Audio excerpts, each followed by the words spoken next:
Tuhan, selamat pagi Bapak Ibu Saudara sekalian. Karena waktunya sudah tiba, mari saya jemput balik berdiri, kita akan pujian kasih setiamu yang kuasa.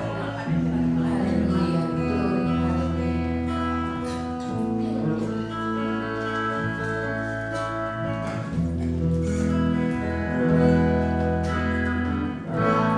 Kasih setiamu yang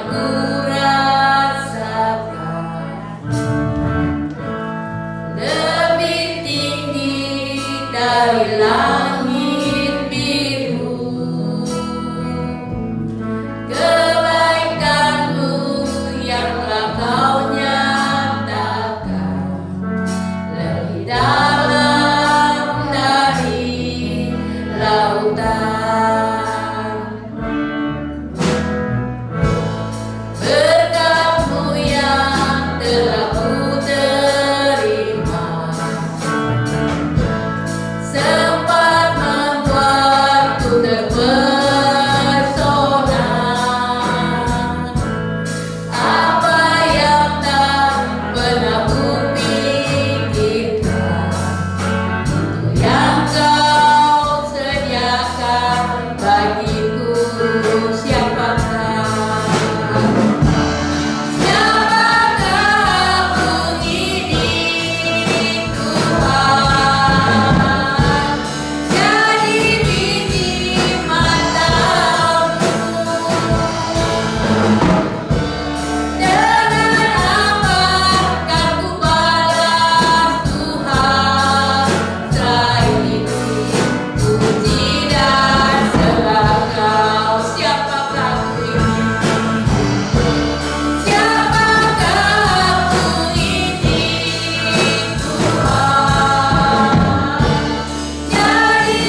Haleluya.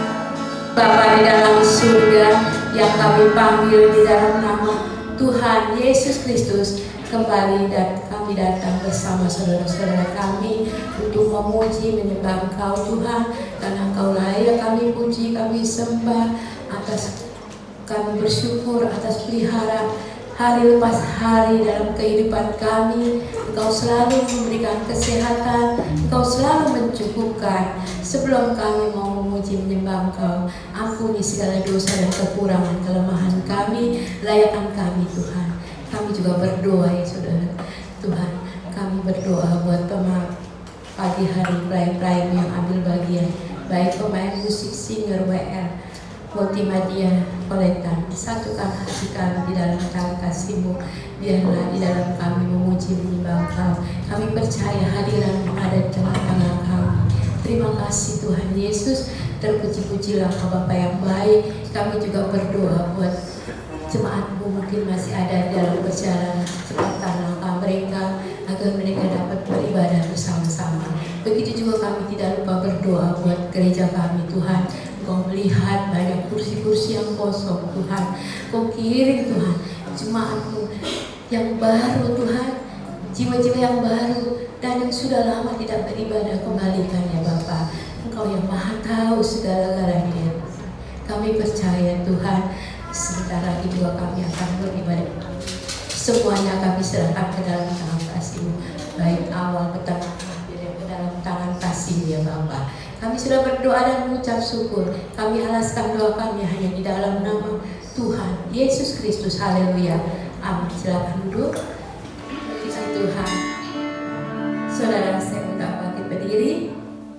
Kita memuji Tuhan dengan hati sukacita, saudara ya. Kita angkat pujian, datang ke hadirat Tuhan. Haleluya.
Yang berat dan berkuasa.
kami rindu firman itu ada di dalam setiap kehidupan kami, tertanam, masuk lebih dalam lagi dalam setiap hidup kami.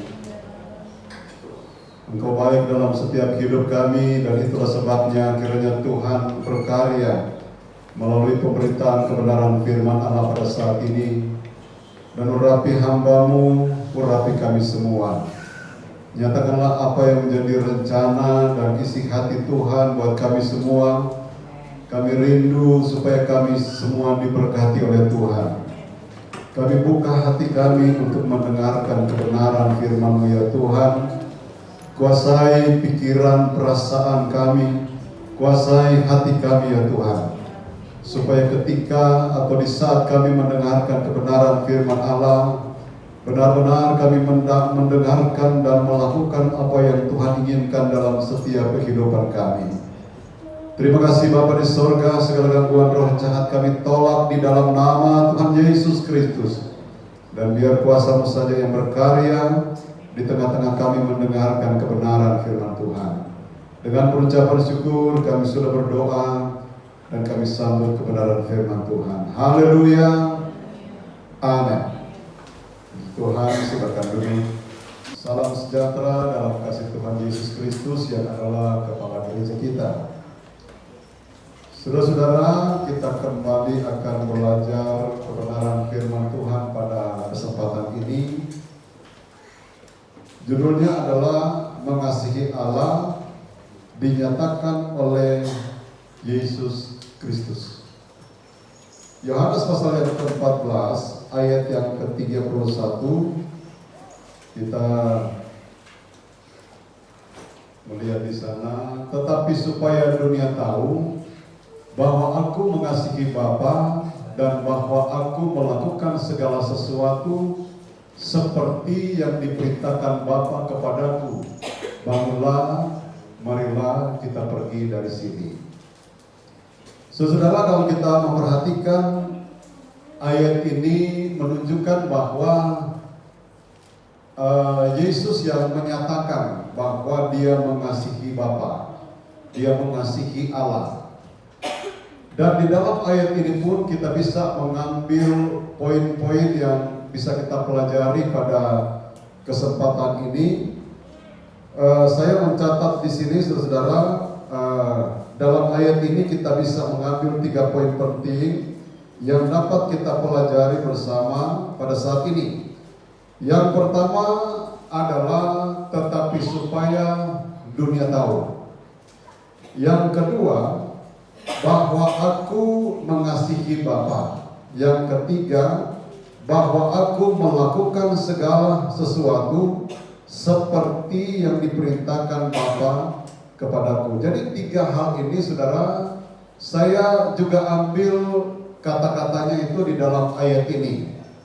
Dan ayat ini adalah merupakan satu ayat yang mengingatkan kepada orang yang percaya, khususnya pada waktu itu adalah murid-murid, bahwa murid-murid itu sudah sepantasnya lah menjadi berkat.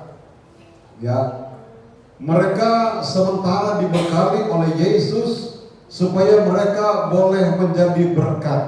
Itulah sebabnya di bagian yang pertama, saudara, dikatakan tetapi supaya dunia tahu. Orang lain tahu, orang yang tidak percaya kepada Yesus, mereka juga bisa percaya kepada Tuhan, kepada Yesus. Nah, saudara, berbicara tentang supaya dunia tahu, ya, jadi saya mengatakan lagi, mencatat, Yesus mengajar murid-muridnya supaya mereka melakukan apa yang Yesus ajarkan, supaya menjadi berkat buat dunia ini. Ya, jadi tujuan Yesus itu memanggil orang untuk percaya. Itu adalah merupakan tujuan supaya orang yang sudah percaya kepada Yesus juga mengasihi Yesus, melakukan firman Tuhan dan menjadi berkat buat dunia ini.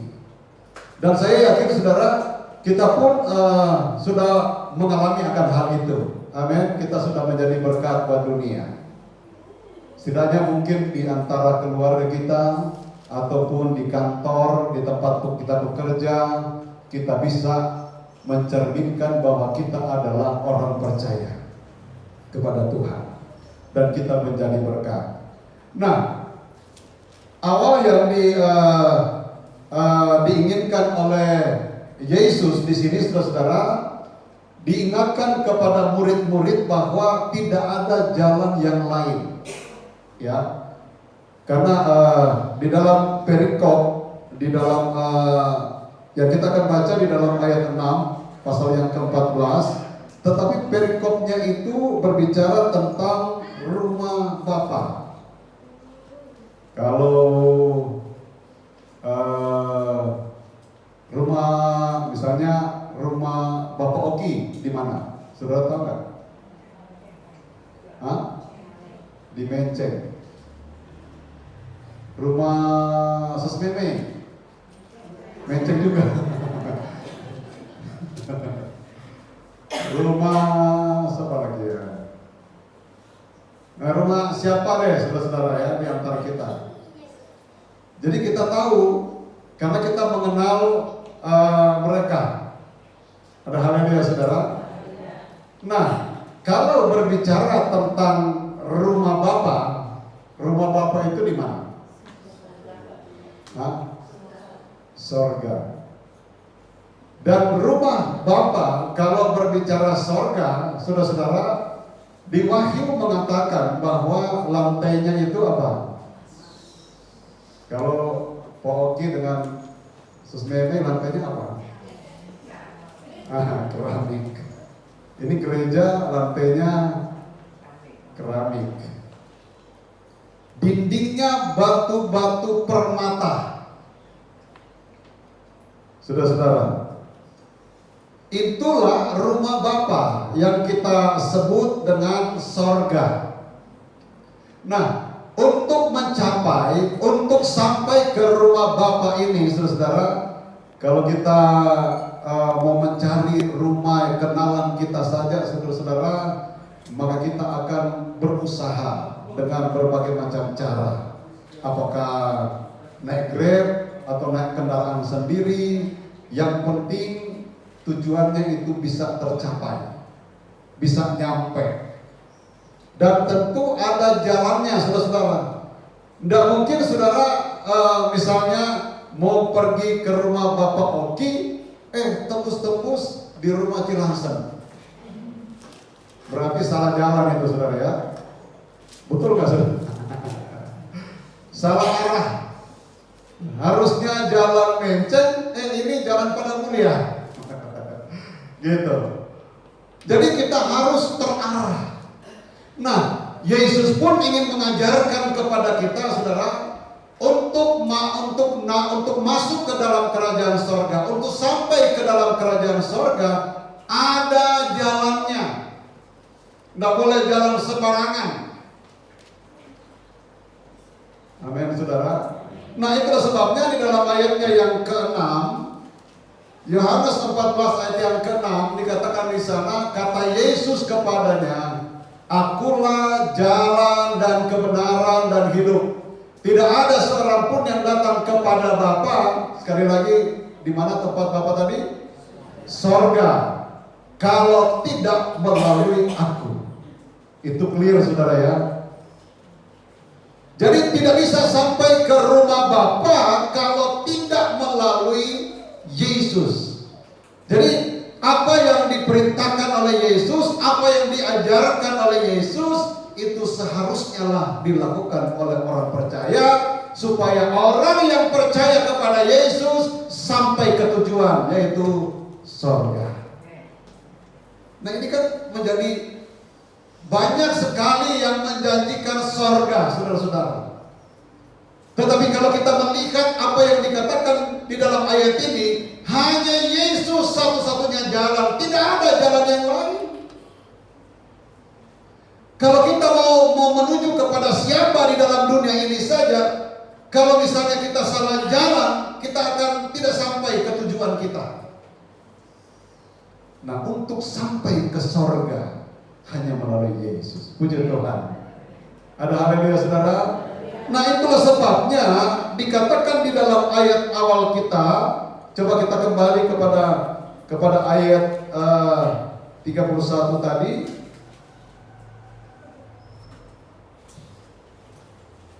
Tetapi supaya dunia tahu bahwa aku mengasihi Bapa dan bahwa aku melakukan segala sesuatu seperti yang diperintahkan Bapa kepadaku. Bangunlah, marilah kita pergi dari sini. Nah saudara, kita kembali melihat bagian-bagian yang menunjukkan bahwa Yesus itu sangat peduli. Yesus itu sangat memperhatikan orang yang percaya jangan sampai salah arah, jangan sampai salah jalan. Di dalam Yohanes 14 ayat yang ke-15 sampai ayat yang ke-17, perikopnya itu dikatakan di sana Yesus menjanjikan penghibur. Dikatakan demikian, jikalau kamu mengasihi aku, kamu akan menuruti segala perintahku. Jadi nggak potong-potong. Oh, saya nggak mau. Ini kan kayaknya susah. Ini buat dagingku ini menderita. Nggak usah ikutin itu, gitu kan? Karena ada yang berpikiran begitu, saudara. Bahkan ada yang menciptakan sesuatu supaya orang itu bisa terhibur. Jadi orang bisa mengikuti katakanlah ibadah di dalam satu organisasi atau satu gereja itu karena toleransi dengan sesuatu yang dia sebenarnya bukan firman, daripada dia pergi, gitu. Daripada dia tinggalkan gereja. Jadi melihat orang yang penting dia ikut gereja, tidak memberikan pengajaran yang sesuai. Kalau kita perhatikan, Yesus melakukan apa yang diperintahkan oleh Bapa. Semua yang diperintahkan oleh Bapa, tidak ada yang dikerjakan dan dilakukan oleh Yesus. Semuanya dilakukan. Bahkan Yesus pernah berkata, aku tidak mengatakan apa yang menjadi keinginannya. Karena waktu itu Yesus sebagai manusia, tetapi mengikuti apa yang menjadi keinginan Tuhan. Ada haleluya saudara. Puji Tuhan. Ayat yang ke-16. Aku akan minta kepada Bapa dan Ia akan memberikan kepadamu seorang penolong yang lain. Ternyata saudara-saudara, walaupun sudah jadi murid Tuhan, tetapi mereka membutuhkan pertolongan.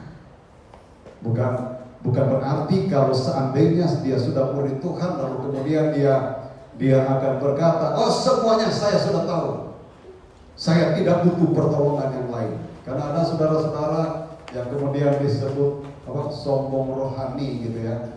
Tapi kita di sini adalah orang-orang yang percaya sangat membutuhkan pertolongan Tuhan. Amin. Karena masih saja ada kekurangan yang kita nggak cari datang sendiri, gitu.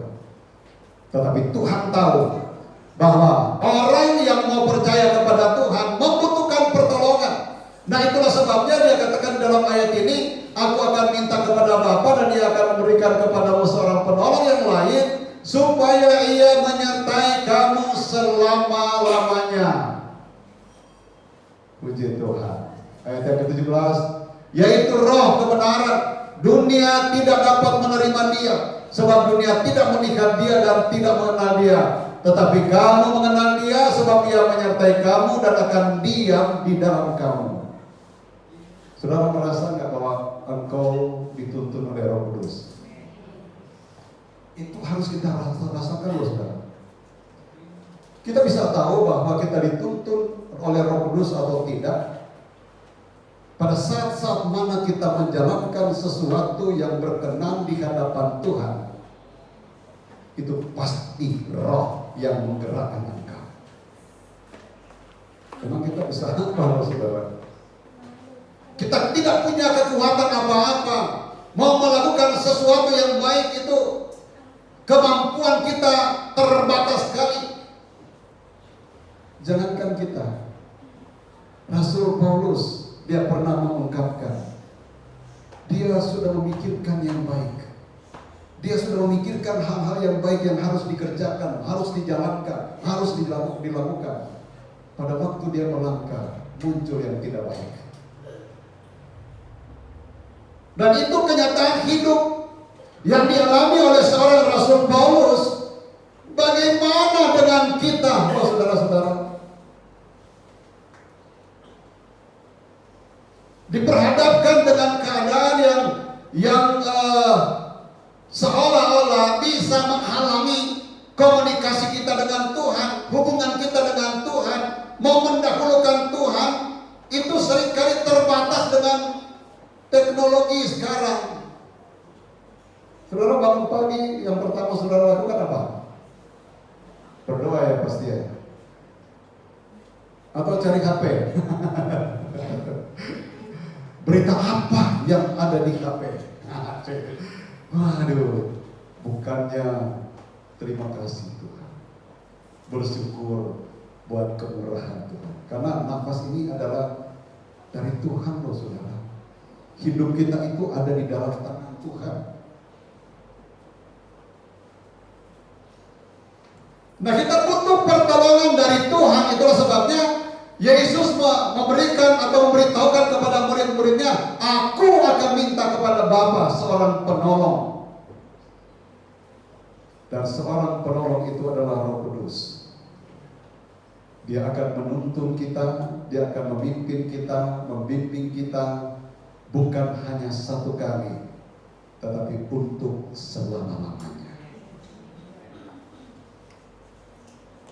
Saudara, kalau kita perhatikan bagaimana Tuhan ingin supaya kita bisa menjadi berkat.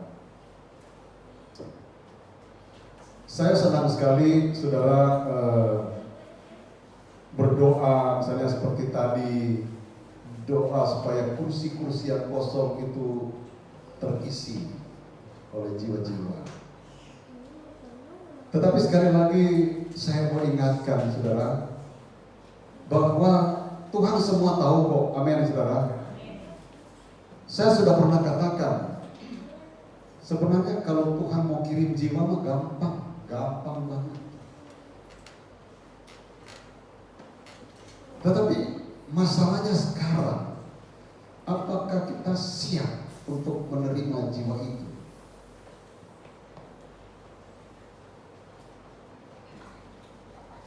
Kalau seandainya kita di dalam jemaat belum bersatu, sekali dua kali jemaat baru datang, selanjutnya keluar lagi. Tetapi coba kita koreksi saudara-saudara, karena kalau kita mau menjadi berkat, sudahkah kita melakukan kebenaran firman Allah yang sepenuhnya? Amin. Ada banyak firman atau ajaran yang harus dikerjakan, yang harus dilakukan, supaya saudara, jangankan saudara-saudara kita berbicara secara langsung, kalau kita benar-benar melakukan firman Allah, tanpa kita bicara pun orang lain bisa tertarik. Karena melihat sikap kita, melihat tingkah laku kita.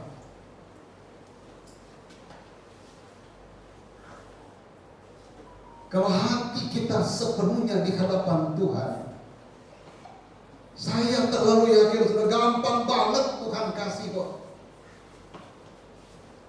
Nanti sebentar kita akan melihat saudara, bahwa kita bisa melakukan, Tuhan sudah memberikan perkara-perkara besar. Orang percaya bisa melakukan hal-hal yang luar biasa, yang besar.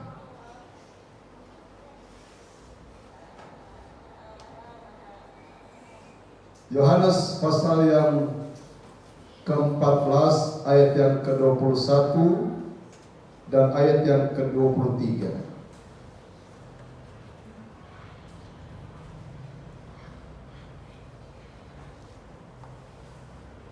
Jadi ini adalah bukti orang yang mengasihi Yesus. Barang siapa memegang perintahku dan melakukannya, dialah yang mengasihi aku. Amin, saudara.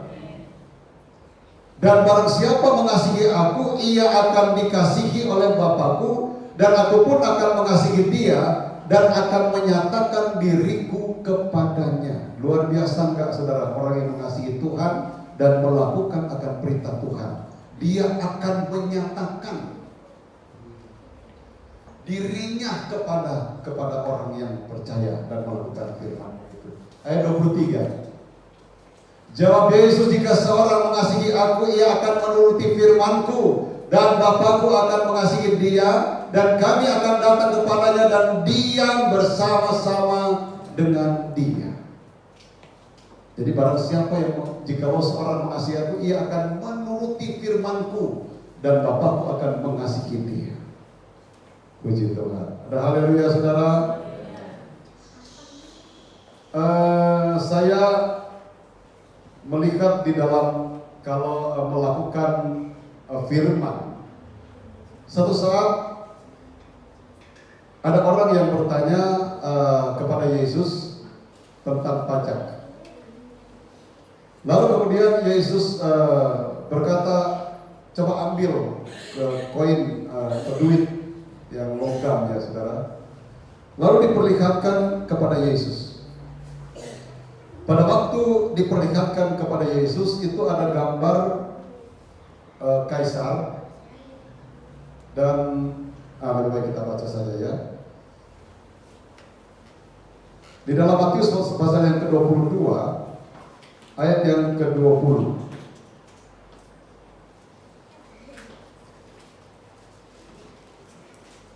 Maka ia bertanya kepada mereka, gambar dan tulisan siapakah ini?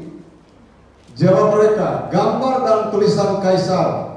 Lalu kata Yesus kepada mereka, berikanlah kepada kaisar apa yang wajib kamu berikan kepada kaisar, dan kepada Allah apa yang wajib kamu berikan kepada Allah. Nah, saya, saudara, merenungkan akan ayat ini, dan kemudian saya berpikir begini, kalau pajak itu kan itu harus loh diberikan kepada kaisar, ya, kepada raja. Tetapi kan tidak langsung kita berikan kepada raja. Pajak, misalnya pajak rumah, bangunan, saudara-saudara, berikan. Tidak langsung diberikan kepada raja, kan? Ada aturannya diberikan. Kan ada yang bertanya begini, ada yang berkata begini, ya, kita dengar, emang Yesus bayar perpuluhan? Tapi kalau misalnya orang berkata begitu, lalu kemudian balas nanya, terdapat di mana ayat yang mengatakan bahwa Yesus tidak bayar perpuluhan? Ada nggak? Yang pegang duit Yesus itu siapa? Nah, bendaharanya kan? Yudas. Ya memang Yesus tidak kasih, karena setiap Yesus misalnya perjalanan untuk melayani dikasih berkat, dipegang nama Yudas. Jadi memang Yesus tidak pernah kasih perpuluhan, tetapi saya yakin Yudas itu juga diperintahkan oleh Yesus untuk ambil perpuluhan itu. Kalau kita melihat ayat ini, saudara, kita makan saja di restoran, saudara, kalau misalnya pemerintah minta pajak, saudara suka protes nggak? Nggak bayar, nggak mau, besok-besok disita. Listrik saja misalnya, nggak bayar 1 bulan, kan langsung diputus, kan? Betul nggak? Saudara protes, kenapa diputus? Tapi herannya, saudara-saudara, kalau berbicara untuk Allah, banyak sekali yang suka protes. Pakai macam-macam lagi alasan, saudara. Nah, dikatakan di dalam ayat ini gambar dan tulisan kaisar. Lalu kata Yesus kepada mereka, berikanlah kepada kaisar apa yang wajib kamu berikan kepada kaisar, dan kepada Allah apa yang wajib kamu berikan kepada Allah. Saudara makan di restoran, kan di restoran memang beda-beda. Ada yang pajaknya 10%, habis itu ditambah lagi 5% misalnya, ada macam-macam lagi. Ada catatannya kan di situ. Pada waktu saudara mau bayar, saudara protes nggak? Enggak, saya nggak mau bayar ini kurangin dong. Padahal saudara sudah makan misalnya. Protes nggak saudara? Ada yang suka protes di sini. Nggak mau bayar lah. Itu saudara misalnya ke mall bawa mobil. Saudara mau keluar misalnya, saudara 5 jam di mall atau 3-4 jam. Mau keluar kan bayar. Saudara protes, nggak mau bayar, bisa keluar nggak kalau nggak bayar? Nah saudara, ini gambaran di dalam dunia ini sudah sepantasnya seharusnya dilakukan, dikerjakan sesuai dengan aturan dunia ini. Dan Yesus meninggalkan ayat ini, memberitahukan ayat ini, saudara, itu bukan karena seenaknya Yesus, enggak. Jauh sebelum terjadi hal-hal yang terjadi sekarang ini, mungkin ini sudah diingatkan oleh Yesus. Ada banyak yang Tuhan inginkan dalam kehidupan orang percaya. Kalau itu untuk Tuhan, lakukan untuk Tuhan. Ya, tak ada yang haleluya. Aduh. Kan kita sudah belajar, Yesus yang menjadi teladan kita, Yesus yang menjadi contoh kita. Dia katakan bahwa dia mengasihi Tuhan dengan cara melakukan apa yang Bapa perintahkan kepadanya. Kita bagaimana?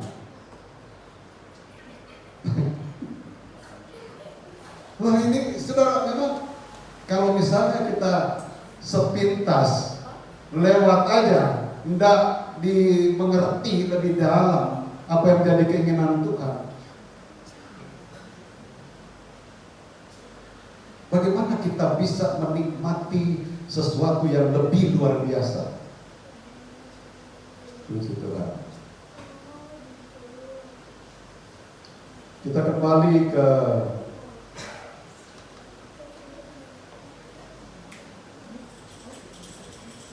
Yohanes 14 ayat yang ke-27. Ini adalah bagian yang Tuhan siapkan, yang Tuhan mau berikan kepada orang yang percaya, yang mendengarkan firman, mengasihi Tuhan, dan melakukan akan kebenaran firman Allah. Apa yang dikatakan di sana? Kita baca sama-sama. 2, 3. Damai sejahtera aku tinggalkan bagimu, damai sejahtera aku kuberikan kepadamu, dan apa yang kuberikan tidak seperti yang diberikan oleh dunia kepadamu. Janganlah gelisah dan gentar hatimu. Mau terima damai sejahtera dari Tuhan? Kasihi Dia dan lakukanlah kebenaran firman Tuhan.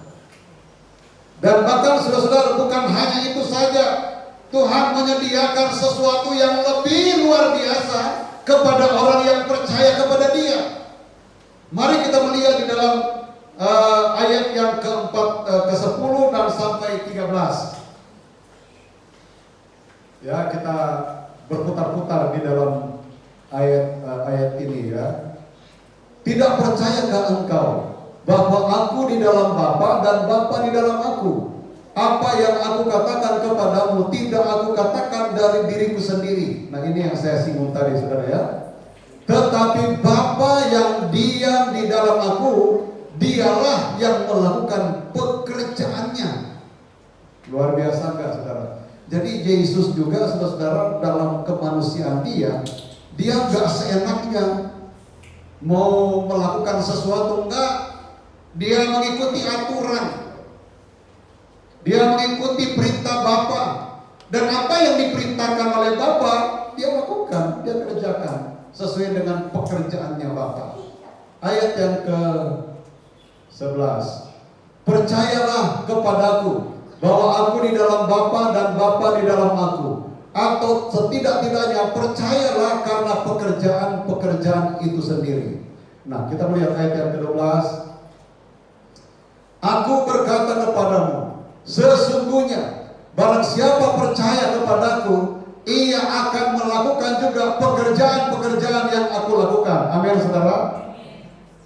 Mau melihat mujizat Allah terjadi, mau melihat perkara-perkara ajaib terjadi, percaya kepada Yesus, kasihi Dia, lakukan kebenaran firman Allah. Dan bukan hanya itu saja, bahkan Yesus mengatakan bahwa pekerjaan-pekerjaan yang lebih besar daripada itu. Ada haleluya, saudara. Jadi bukan, kalau mungkin katakanlah semua yang diperlihatkan oleh Yesus buat kita itu sudah luar biasa. Tetapi bahkan kalau kita memperhatikan, Yesus meninggalkan pesan, kalau orang yang mengasihi Dia melakukan kebenaran firman Allah, dia akan melakukan lebih besar. Mau melihat hal yang luar biasa, jangan hanya menjalankan sesuatu yang biasa-biasa. Apa yang kita perlihatkan kepada Tuhan, itulah yang Tuhan berikan kepada kita. Kalau percaya kita ini cuma hanya setengah-setengah, ya udah, ukuran itulah yang Tuhan berikan kepada kita. Apa yang kita ukur, itulah yang akan diukurkan kepada kita. Puji Tuhan. Kalau kita bimbang, ya itulah yang Tuhan, ya udah, tetaplah kau di dalam kebimbangan. Gitu. Ya. Ayat 13. Dan apa juga yang kamu minta dalam namaku, aku akan melakukannya, supaya Bapa dipermuliakan di dalam Anak. Apa saja, mau minta apa, saudara, tidak dibatasi.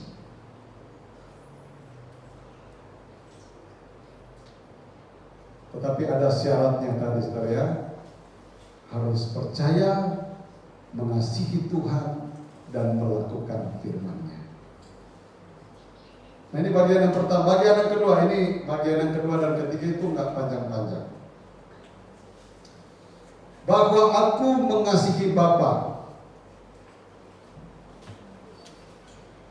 Berbicara tentang mengasihi, saudara, di dalam 1 Korintus 13 ayat 7 berbicara tentang kasih. Nah ini berbicara tentang kasih, kasih agape, ya, kasih dari Allah.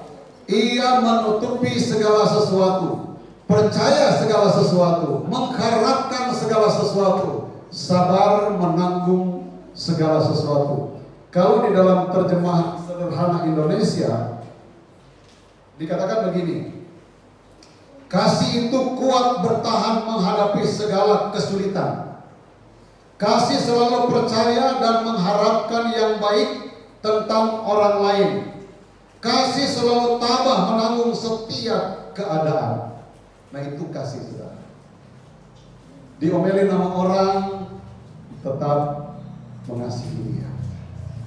Dimarahin sama orang, tetap mengasihi dia. Karena coba bayangkan, saudara, kalau seandainya yang jahat kita balas dengan jahat, berantakan itu, saudara. Di dalam satu keluarga misalnya, suami istri katakanlah sama-sama keras. Kira-kira mentok-mentok itu apa? Kalau mungkin dia tidak percaya kepada Tuhan, dia akan katakan tidak jodoh. Mana ada tidak jodoh? Sudah 3-4 anak. Aduh, saudara-saudara. Oleh karena seringkali itu kan masalah itu biasanya, masalah itu muncul itu kecil sekali. Dibahas, dipertahankan, yang satu pertahankan, oh enggak, ini begini, yang satu, oh nah ini, semuanya mau membenarkan diri. Nah itu, masalah yang kecil akan jadi besar. Sampai kepada keputusan yang tidak sesuai lagi akan muncul. Nah ini saudara, kalau berbicara tentang kasih, ini adalah merupakan suatu yang dari Tuhan. Dan kalau itu tertanam baik di dalam hati kita ini, maka itu akan berkuasa di dalam kehidupan kita. Sehingga kita bisa membandingkan, saya harus jawab apa kira-kira. Dia akan berikan pengertian kepada kita. Dan sesuatu yang tidak bisa kita lakukan, itu sanggup dilakukan oleh Tuhan melalui Roh Kudus dalam hidup kita. Puji Tuhan. Ada catatan di sini saudara-saudara, kasih tidak mudah menyerah. Kasih tidak hilang hanya karena situasi sulit. Kasih tetap ada meskipun disakiti, diabaikan atau tidak dihargai. Kasih tetap setia dalam masa sakit, masa keuangan sulit, masa hubungan diuji. Kasih memiliki percaya daripada curiga. Kasih memberi kepercayaan yang sehat, bukan mudah menghakimi. Kasih melihat potensi seseorang, bukan hanya kekurangannya. Kasih percaya bahwa seseorang bisa berubah. Kasih melihat masa depan, bukan masa lalu seseorang. Kasih mengucapkan kata-kata penyemangat, bukan menghancurkan. Kasih tidak rapuh, kasih tidak ditentukan oleh situasi. Kasih tetap teguh meskipun menghadapi pengkhianatan, kekecewaan atau proses panjang. Nah itu saudara-saudara. Hafal nggak saudara? Itulah kasih, saudara-saudara. Nah, bukti yang ketiga, kita masuk ke yang ketiga, bahwa bukti bahwa Yesus mengasihi Bapa adalah bahwa aku melakukan segala sesuatu seperti yang diperintahkan Bapa kepadaku. Melakukan segala sesuatu seperti yang dikatakan Bapa kepadaku. Saudara, ada satu contoh di dalam kebenaran firman Allah. Orang yang percaya kepada Tuhan itu digambarkan atau disamakan seperti pohon korma. Pohon korma ini adalah satu pohon yang sangat kuat. Dan akarnya itu dia sampai ke dalam. Ya, atau kita baca saja, saudara ya. Mazmur pasal yang ke-92 ayat yang ke-2 dan 3, lalu lanjut ayat 13 sampai 16.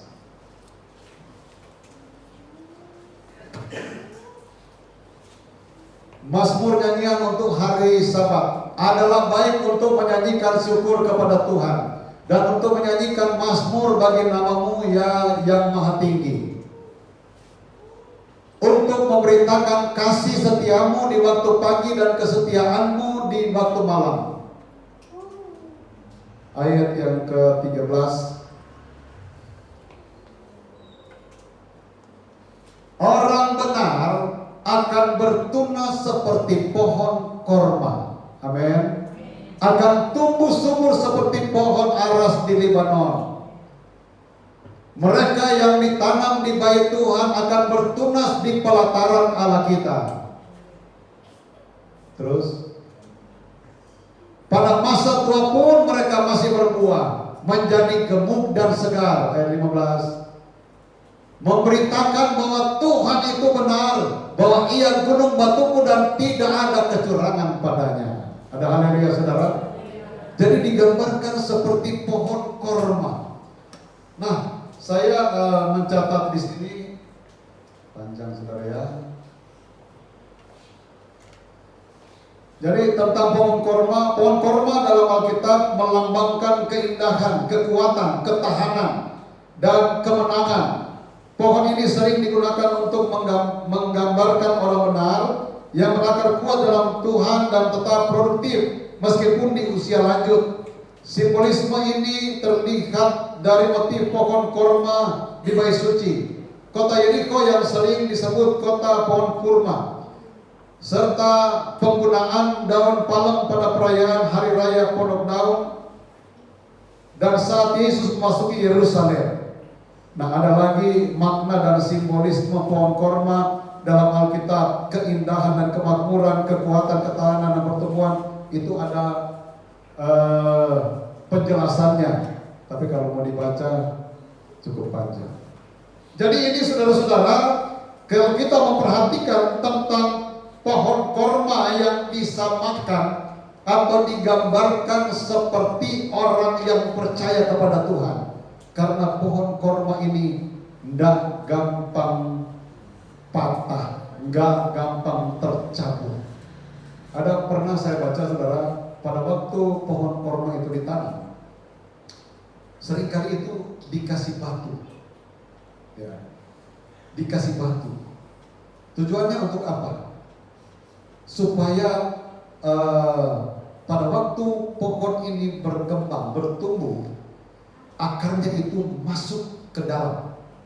Dan pada waktu akar itu sudah masuk ke dalam, maka batu yang di atas itu bisa terdorong oleh pohon korma itu dan bisa muncul. Nah itu saudara. Banyak kan orang saudara, orang percaya kalau kena masalah sedikit aja udah bersumur-sumur gitu ya. Udah ngeluh, sakit nih, Tuhan gak dengar. Padahal kalau kita melihat ayat tadi, apa saja yang engkau minta, Tuhan akan berikan dalam nama Yesus. Jadi Tuhan ingin melihat iman kita, keyakinan kita, percaya kita untuk melihat kemuliaan Allah saudara. Mari kita percaya dengan sungguh-sungguh kepada Tuhan. Lakukan kebenaran firman Allah. Dan percaya Tuhan kita adalah Tuhan yang ajaib. Amin saudara. Kalau dia sudah meninggalkan kehebatannya, keajaibannya pada waktu dia berada di dalam dunia ini, pekerjaan yang sudah dia kerjakan selama kurang lebih 3,5 tahun, begitu luar biasa dia tinggalkan untuk orang percaya. Asalkan saudara, kalau kita mendengarkan firman, jangan hanya menjadi pendengar yang baik, amin. Tetapi mari kita mengambil tindakan sama seperti Yesus. Dia melakukan apa yang diperintahkan Bapa. Segala sesuatu. Jadi bukan cuma milih-milih. Oh Tuhan, kok saya mau disalib? Kok saya disiksa? Pernah protes gak Yesus? Terakhirlah, bahkan dia mengatakan, Eloi, Eloi, lama sabachthani. Bapakku, Bapakku, mengapa engkau meninggalkan aku? Kenapa dia mengatakan begitu? Karena dosa manusia. Dia mau menebus dosa manusia. Setelah itu dia meninggal. Saudara, sudah selesai. Ini satu bukti bahwa dia melakukan bukan hanya yang baik-baik. Oh, tak apa-apa. Pergi jalan ke desa-desa, ke kota-kota untuk menginjil. Kelihatan hebat. Tetapi sampai dia menderita pun, itu sudah bagian rencana Allah yang ditugaskan oleh Allah kepada Yesus, dan dia harus lakukan. Saudara, kalau kita orang percaya hanya milih-milih apa yang kita suka, kita lakukan. Saya mau katakan di sini, kita tidak akan pernah melihat hal-hal yang lebih besar. Kalau kita mau melihat hal-hal yang lebih besar, terjadi perubahan yang luar biasa di dalam kehidupan kita, mari saudara-saudara kita berusaha untuk menjalankan apa yang menjadi keinginan Tuhan. Perlihatkan kepada Tuhan bahwa aku percaya kepada Tuhan. Untuk melakukan kebenaran firman Allah, kita harus pakai percaya dan iman kepada Tuhan. Jangan pakai akal. Jangan pakai hitung-hitungan, saudara. Kalau saudara pakai hitung-hitungan, saudara pasti tidak akan mampu melakukan firman Tuhan. Tapi kalau pakai firman, apa yang diajarkan oleh Tuhan, walaupun berat, oleh karena perintah Tuhan. Bukankah pada waktu murid-murid mereka sudah satu malam di danau, mereka cari ikan, gak dapat. Yesus datang, tebarkan jala. Dia suruh kepada murid, tebarkan. Mereka kan kasih alasan, kami sudah semalaman gak dapat apa-apa Tuhan. Yesus bilang, tebarkan. Mereka katakan alasan itu, tetapi mereka bilang, oleh karena Engkau yang menyuruhnya, kami akan lakukan. Kalau Tuhan yang suruh, lakukan saja. Amin. Pada saat melakukan apa yang diperintahkan oleh Yesus, yang tidak mungkin menjadi mungkin, ikan banyak mereka dapatkan. Tidak masuk di akal. Saudara, Tuhan ingin memperlihatkan sesuatu yang tidak masuk di akal dalam kehidupan kita. Itu hanya bisa dilakukan oleh karena melakukan kebenaran firman. Dan percayalah, Tuhan kita ajaib. Kuasanya masih ada sampai sekarang. Dia mengasihi kita, baik secara pribadi ataupun jemaat ataupun keluarga, saudara-saudara. Mari kita menjadi berkat buat Tuhan. Tuhan yang melakukan segala sesuatu dalam kehidupan kita. Mari kita bangkit berdiri. Kita naikkan pujian, Yesus baik, baik buat saya. Yesus baik, baik buat saya. Yesus baik, baik buat saya. Ku tak dapat membalas kasih-Mu Tuhan. Yesus baik, baik buat saya. Yesus baik, haleluya. Yesus baik, baik buat saya.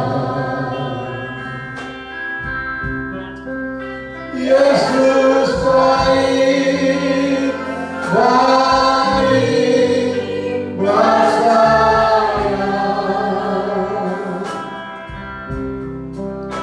Ku tak dapat membalas kasih-Mu Yesus. Yesus baik, baik buat saya.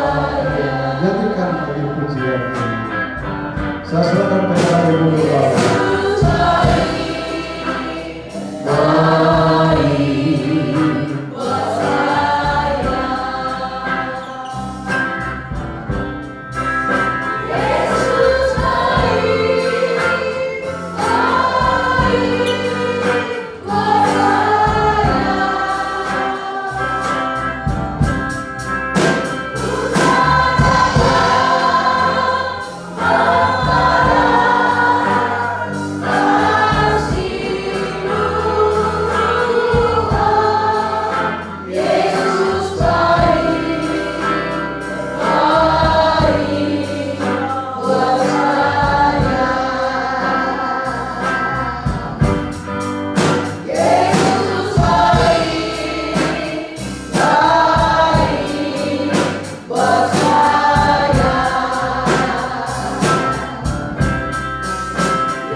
Tentu ini menjadi pengalaman kita semua.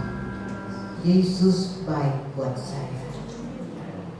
Berapa banyak kali dalam hidup ini, saudara, kita mengecewakan Tuhan dengan tidak melakukan apa yang Tuhan inginkan. Tetapi kita ada sampai saat ini di dalam rumah Tuhan untuk menyembah Tuhan. Itu semua karena kebaikan Tuhan.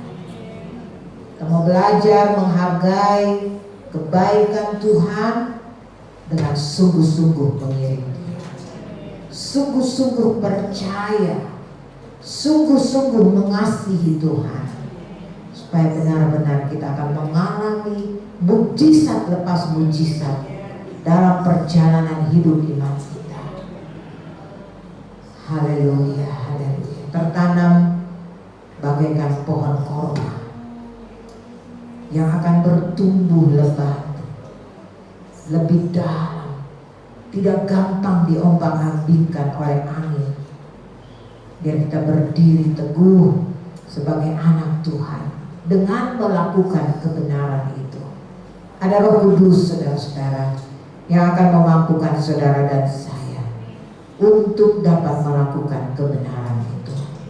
Haleluya. Kita merenungkan kebaikan Tuhan dengan menyanyikan lagu ini lagi. Kita menyanyi dengan nada yang lebih pelan lagi suaranya. Saudara dengarkan apa yang saudara katakan di dalam pujian itu.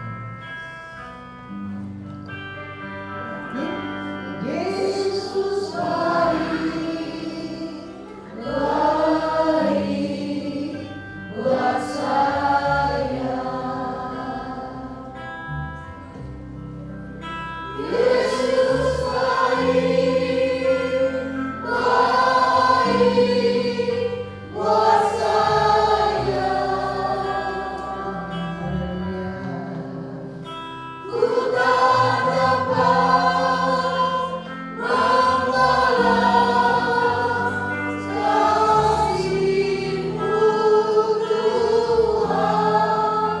Yesus baik, baik buat saya. Yesus baik, baik. Merenungkan kebaikan Tuhan atas hidup saudara dan saya. Haleluya. Yesus baik, baik buat saya. Amin. Haleluya.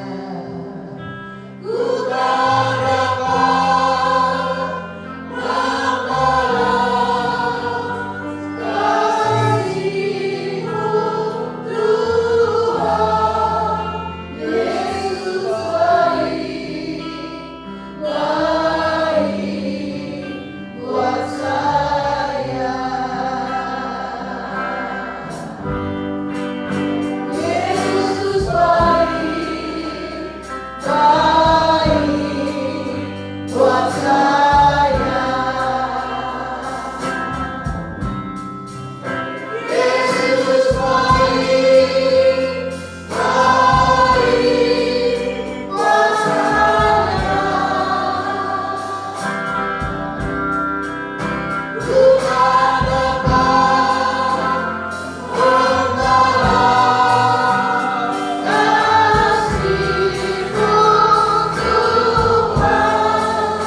Yesus baik, baik buat saya. Haleluya. Terima kasih Tuhan, Engkau sangat baik dalam kehidupan kami. Banyak hal yang kami lakukan yang membuat Engkau kecewa Tuhan, tetapi Engkau sungguh dan sangat baik.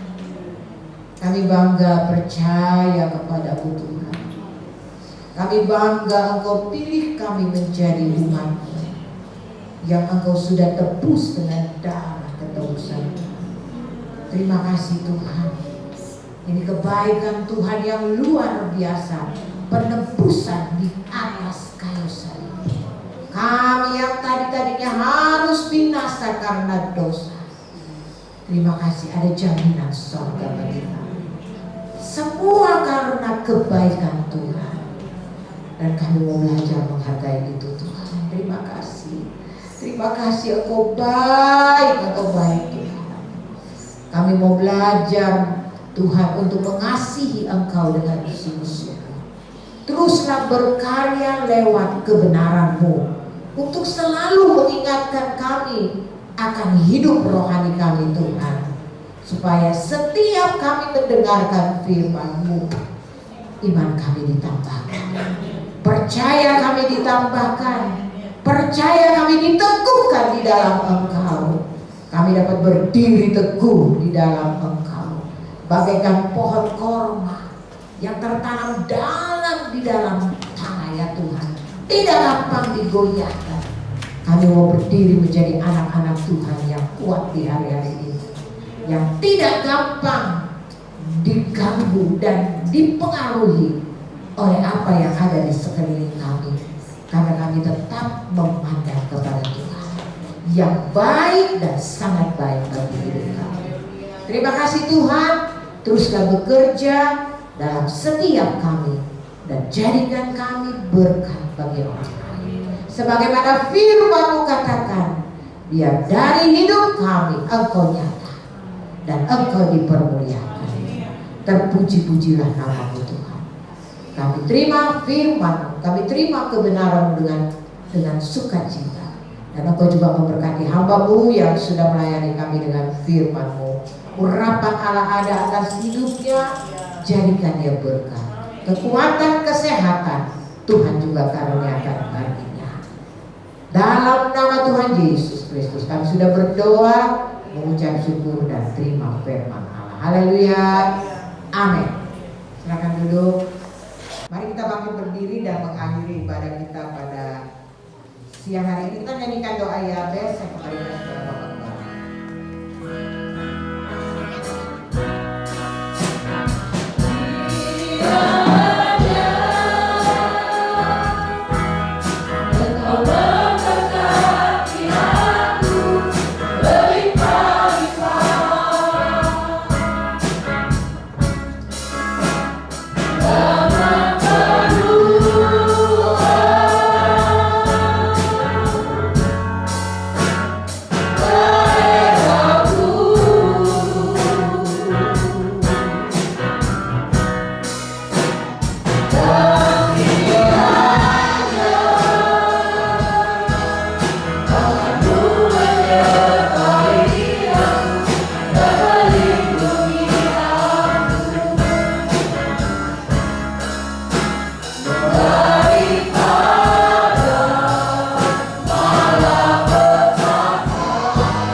Karena kami bersyukur atas semua yang Tuhan sudah berikan dalam hidup kami. Bahkan kami yakin ibadah kami sudah diberkati oleh Tuhan. Kami dapat menerima apa yang Tuhan inginkan. Dan biar kiranya Engkau berikan kekuatan, kemampuan untuk mengerti, untuk memahami, menjalankan apa yang menjadi kehendak-Mu ya Tuhan dalam hidup ini. Karena kami ingin melihat kemuliaan Allah lebih lagi dinyatakan dalam setiap kehidupan kami. Berkati hamba-hamba-Mu, anak-anak-Mu yang sudah melayani di sepanjang ibadah ini. Memberkati semua korban persembahan yang diberikan dalam bentuk apapun, dalam nama Tuhan Yesus Kristus, semuanya diberkati oleh Tuhan. Kami tetap menyerahkan ke dalam tangan Tuhan. Buat semua aktivitas kami, Bapa terima kasih. Engkau mempercayakan segala sesuatu untuk dapat kami kerjakan. Kami meyakini semuanya adalah dari Tuhan. Itulah sebabnya Tuhan tolong kami. Berikan kekuatan, hikmat dan kebijaksanaan sehingga kami mampu menjalankan apa yang menjadi rencana Tuhan dalam hidup kami. Mampu melakukan apa yang dipercayakan oleh Tuhan sesuai dengan kebenaran firman Allah. Dan kami yakin di dalamnya pasti diberkati oleh Tuhan. Dan kami juga berdoa buat saudara-saudara kami, buat keluarga jemaat yang tidak bersama dengan kami. Bapa, kalau mereka dalam keadaan sakit, dimanapun mereka berada, lawatan Tuhan terjadi atas mereka. Engkau sembuhkan, pulihkan di dalam nama Tuhan Yesus Kristus, dan mereka boleh mengalami pertolongan Tuhan. Bangsa negara pemerintah yang ada di Indonesia diberkati, dipulihkan, diselamatkan oleh Tuhan. Pemerintah diberikan hikmat agar mereka dapat menjalankan tugas mereka dengan sebaik-baiknya. Terima kasih banyak Bapa di sorga.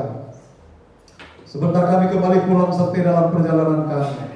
Jauhkan, hindarkan dari hal-hal yang tidak diinginkan, tibakan dengan tidak suatu kurang apa-apa.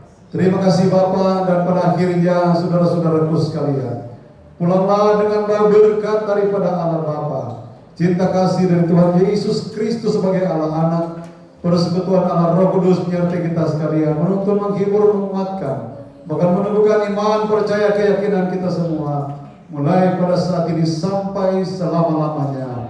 Dengan pengucapan syukur, pulanglah dengan membawa berkat-berkat rohani dari Tuhan.